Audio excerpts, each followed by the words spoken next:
In the Divine Comedy, Dante Alighieri embarks on a profound journey through the afterlife, encountering a myriad of historical and mythological figures along the way. Among the notable choices Dante makes in this epic tale is placing Cicero, the renowned Roman orator and defender of the Republic, in limbo, a realm reserved for virtuous pagans, while simultaneously condemning Brutus and Cassius, the assassins of Julius Caesar, to the lowest circle of hell, alongside Judas Iscariot. This raises a compelling question. Why did Dante, who showed no hesitation in branding Brutus and Cassius as the highest order of traitors, extend sympathy towards Cicero? To unravel this, we must explore how Dante perceived Cicero's intellectual contributions, political missteps, and moral standing.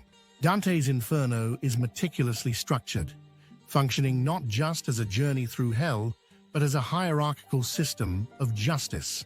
Each circle is carefully organized to reflect the severity of the sins committed by the souls residing there.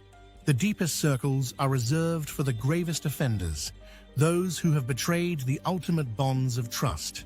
This is why we find Brutus and Cassius, who betrayed Caesar, at the very heart of hell alongside Judas, who betrayed Christ. However, Limbo, where Dante places Cicero, tells a different story. It serves as a haven for those who lived virtuous lives but through no fault of their own were not privy to the salvation offered by Christ. In this realm, we encounter the great thinkers and philosophers of the ancient world, figures like Homer, Socrates, Plato, and Virgil. Their presence in Limbo speaks volumes, especially with Cicero included among them. Cicero's placement in Limbo begins with Dante's recognition of Cicero's profound intellectual contributions to Western thought. More than a mere politician, Cicero was a philosopher who wrote extensively on ethics, law, and justice. His works, including De Officiis, on duties, and De Re Publica, on the Republic, remain cornerstones of moral philosophy and rhetoric today. Dante, as a deeply philosophical writer himself, would have acknowledged Cicero's relentless efforts to define justice and the moral responsibilities of both citizens and leaders. Cicero's unwavering belief in duty, particularly in public service, aligned with Dante's own ideals regarding virtue and governance. Furthermore, as an orator, Cicero's speeches not only shaped the political landscape of Rome, but also set a standard for effective communication that reverberated through history. Dante, a master of language and rhetoric, would have seen Cicero as a kindred spirit, a fellow seeker of justice through the power of words. However, while Cicero was celebrated for his intellect, the contrast with Brutus and Cassius is stark. These figures are consigned to the lowest circle of hell due to their betrayal of Caesar. Dante viewed betrayal as one of the gravest sins, especially when it involved breaking trust between leaders and those close to them. Brutus and Cassius, conspiring to murder Caesar, a man they had both served, committed what Dante considered an unforgivable act of treachery. In Dante's worldview, loyalty to one's benefactor or leader was paramount, and their betrayal was seen as a betrayal of Rome itself.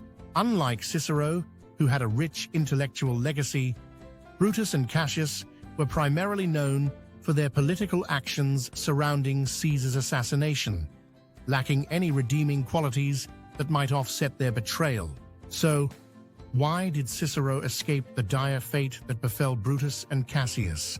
Dante's decision to place Cicero in Limbo reflects a nuanced understanding of Cicero's life. Dante was able to separate Cicero's intellectual and moral virtues from his political failures. While Cicero was not directly involved in the conspiracy to kill Caesar, he fully supported the assassination and quickly aligned himself with the conspirators. To Cicero, Caesar's death was vital for preserving the Republic and halting what he perceived as the rise of a dictator. However, Cicero's endorsement of the murder was driven less by idealism and more by a desire to regain political influence.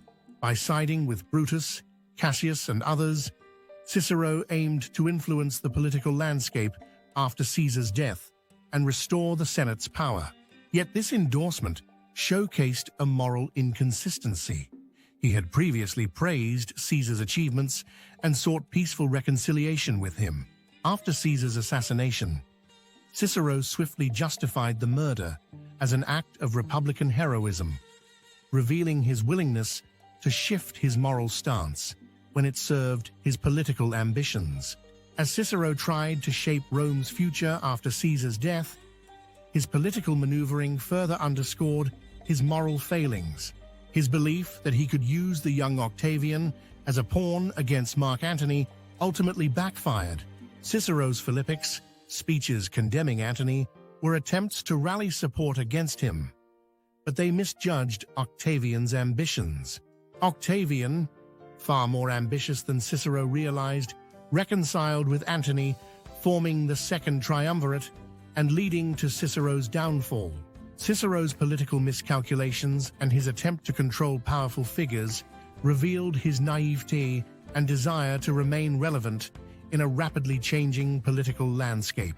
In examining Cicero's character, it becomes clear that while his idealism regarding the Republic was genuine, his actions often betrayed that idealism. Cicero was a defender of the Republic, yet he was deeply entwined in the pursuit of personal power. His moral compromises, opportunism, and shifting loyalties paint a picture of a man navigating the perilous waters of Roman politics. Cicero's story serves as a reminder that even the most brilliant minds can be blinded by ambition, and that the ideal of political purity is often elusive. Dante's choice to place Cicero in limbo rather than condemning him to the lowest circle of hell highlights his appreciation for Cicero's intellectual legacy. Dante recognized that despite Cicero's political shortcomings, he was a man of great ideas and moral thought. Cicero's contributions to philosophy and ethics transcended the flaws of his political career, earning him a place among the virtuous pagans who, in Dante's view, were denied salvation only by the accident of living before Christ.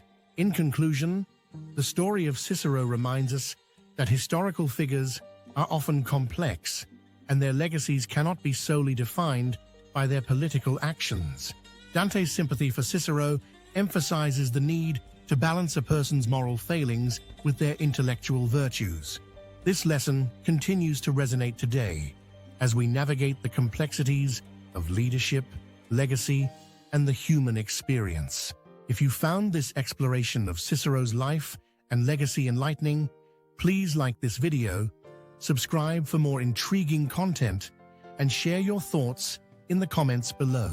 Join us as we continue to delve into the fascinating lives of historical figures and the lessons they offer for our understanding of society and politics.